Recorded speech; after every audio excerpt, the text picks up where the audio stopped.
ప్రకటన 3వ అధ్యాయం 20వ వచనం చదువుతున్నాను. ప్రకటన 3:20. ఇదిగో నేను తలుపు వద్ద నిలిచింది తట్టుచున్నాను. ఎవడైనాను నా స్వరము విని తలుపు తీసిన ఎడల నేను అతని యొద్దకు వచ్చి అతనితో నేనును నాతో కూడా అతను భోజనం చేయదు. అది యేసు ప్రభు దేవుడు ఆయనే కదా, నిజమైన దేవుడు. అట్లా నమ్ముతున్నారు కదా, ప్రార్థన చేస్తున్నారు కదా.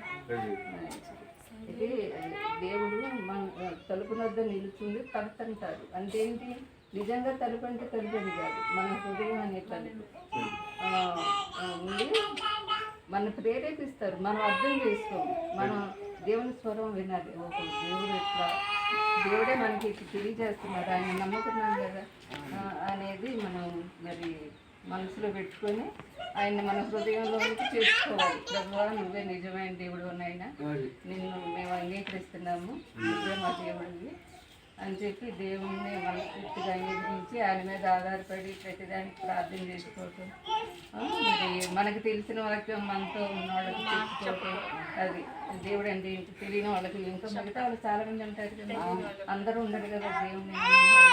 మనం తెలుసుకున్న వాళ్ళం తెలియని వాళ్ళకి చెప్పుకోవాలి, నిజమైన దేవుడు ఏడుస్తున్నారు, ఇట్లా వాక్యం ఎట్లుంటుంది అని చెప్పగలిగి ఉండాలి. అప్పుడు దేవుని ఆశీర్వాదాలు మనం వస్తాయి. మరి ప్రార్థన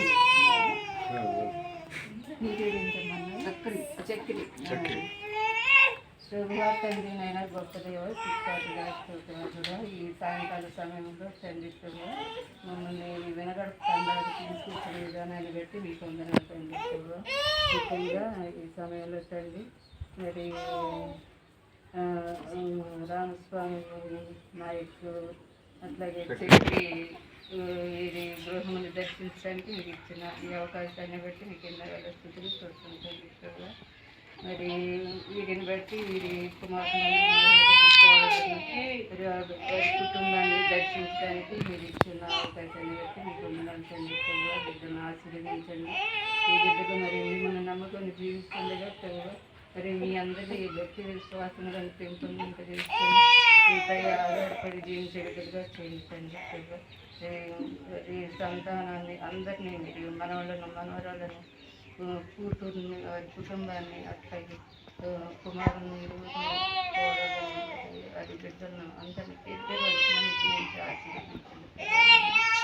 దీన్ని బట్టి మిగతా వారు కూడా ఈ తండాలో ఉన్న వారు తెలుసుకొని మరి మిమ్మల్ని అంగీకరించే విధంగా చేయించండి. ఈ ఆశీర్వదించే విద్యలందరినీ నీకు కాపాడండి. తిరిగి మేము మళ్ళీ కలుసుకున్నప్పుడు మాకు సంతోషంగా చేయాలి. ఈ ఆశీర్వాదంతో మమ్మల్ని నీకు కాపాడగలిగి చేస్తున్నామని అడిగి వేడుకొని ప్రార్థిస్తున్నాము.